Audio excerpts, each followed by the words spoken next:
I have to make this right away. Feel inspired. I have this view on life that is an interesting way to go through it. And I just had a little component, a little variable thrown upon that by good Alex Hormozy. And I say that, what if? I love what if, because what if's so fueled with opportunity, right? It's, instead of saying this should, or if that, or maybe, or, what if is going to just level the game completely. So, what if you die, as we all will, and you come to a place where there's a gate, and outside of the gate there's a person or a entity or whatever, we have no idea, and it's standing there with a book, like a notebook, and just going through, and when you approach, starts speaking to you, like, okay, well, under the fear column, I see that you were presented with this, that, this, that. That's a big one. And this and that. You didn't do anything about these. What is the reason for that? And then you have to answer for your lack of, discipline or fear, or you have to answer to why you didn't take action, basically. And then you're sent back, by the way. You're sent back to square one.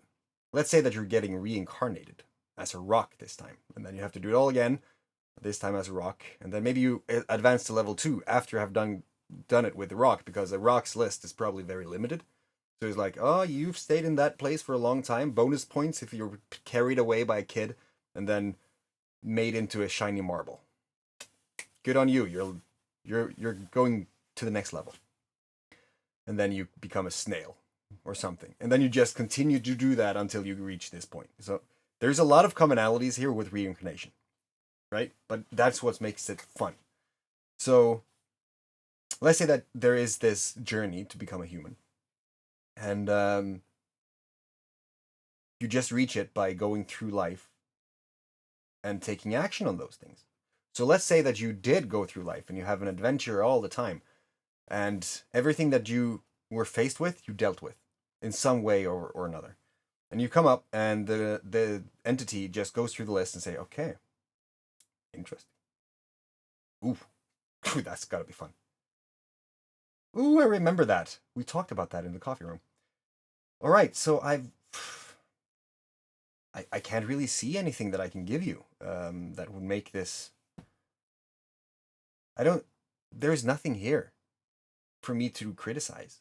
You're next, or you're going to the next level now. Go ahead. But can you do a backflip just for the fun of it? And then you, depending on how fearless and adventurous you are, you do a backflip or you don't do a backflip. But you did what you could throughout life.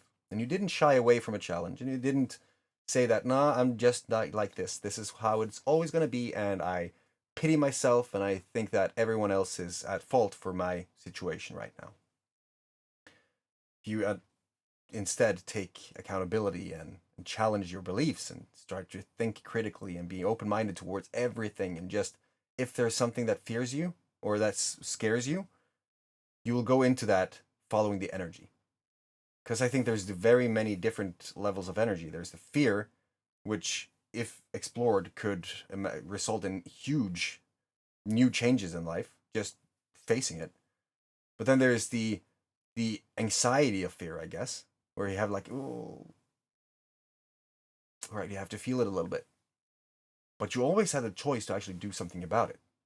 So let's say that you're standing on a 10-meter diving board, and you're just looking into the water, and it's like, whew, that's a long way down. And then you just jump. You don't even think about it. You just jump. Because you felt that building emotion and just how it spreads in your body, right? That fear. You jump, and it's like, ooh, that was not as bad as I thought it was going to be. And you go back up. And then now that feeling is not there anymore. So now you have a choice. Should you jump again and just go with it because you know it's going to be okay? Or should you turn around and think about what would happen if you just let yourself go from that angle? And maybe, okay, how can this end? Maybe I have to push away a little bit so that I actually turn around and then maybe do a backflip, a lazy flip. And then let's see how that is. Because I'm speaking from experience. I was standing there in that situation, turned around because I figured, how can I make this more exciting? And I know this is something that, don't do this if you don't have the knowledge that you can do it. You can actually make it because you've tried it before.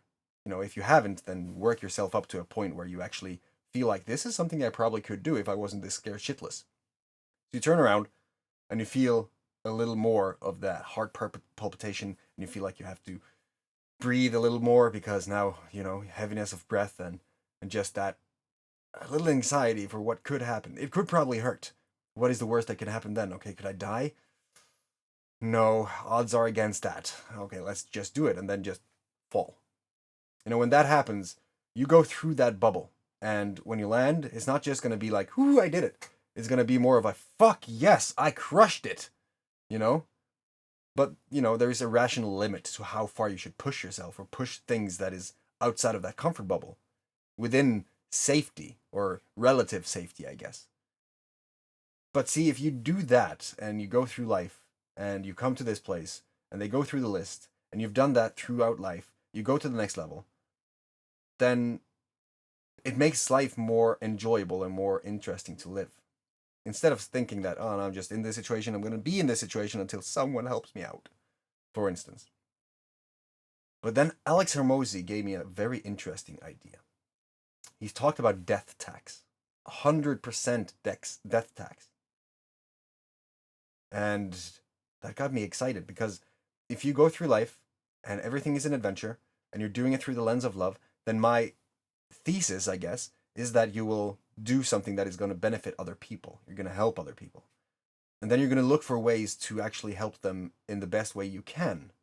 And by doing so, you're creating value. And on the internet, in the world, and in humanity in general, when you create value, oftentimes that is worth something. And what we have agreed upon is that currency, money. We have agreed upon this to be a symbol of appreciation or a token of gratitude or just how we exchange services. So value becoming a product or a service, and then you get money for providing that service. And then based on how much you want to grow, based on your goals, basically. Most people don't have a goal that they can turn into something that can be reached monetarily, if that makes sense. If you want to build a building, you need money to build a building, and then you have to figure out how to get the money, how much money, how you're going to get the money in terms of how small of an increment at the time, and all that service, supply, demand, sales and marketing and all that stuff. But let's say that you have a good service that's getting you compensated a lot, right? You're making a lot of money. With 100% death tax, you're going to lose all that money when you die. And that changes everything because most people will try to earn a lot of money so that their kids are taken care of, or so that you leave behind a fortune that can make your next generation easier off. They don't have to do as much. And I think that is a horrible mindset, a horrible situation to end up in. Because what if you had the 100% death tax and no people after you actually got anything in material rewards from your life? Then you would probably focus on giving them the knowledge so that they can do the same thing. So that they can start to amass their fortune based on what they can provide in terms of value for the people around them. Right? Or the planet they're on. Now, if that happens, I think that the level of value is just going to continue to rise as the curve towards knowing and learning and being educated gets shortened, because a coach, a consultant, a mentor, someone to guide you through your journey is going to shorten that journey insane amounts. It might have taken someone 10 years to figure something out, and then now they have the steps to actually achieve this again, so they can simply take someone through that in a month. Think about that. So you remove 10 years, and then that person does the same, but he is actually working from the knowledge that you gave him. So he is already far ahead, and then he becomes a lot better than you because he made that situation even more effective, more valuable by applying the things that he started to learn after he got your foundation. And then that continues to happen. Again, generation by generation, person to person, always adding to the knowledge, adding to the experience, adding to the ability to create whatever we want. Because if you were given a whole bunch of money, you get lazy.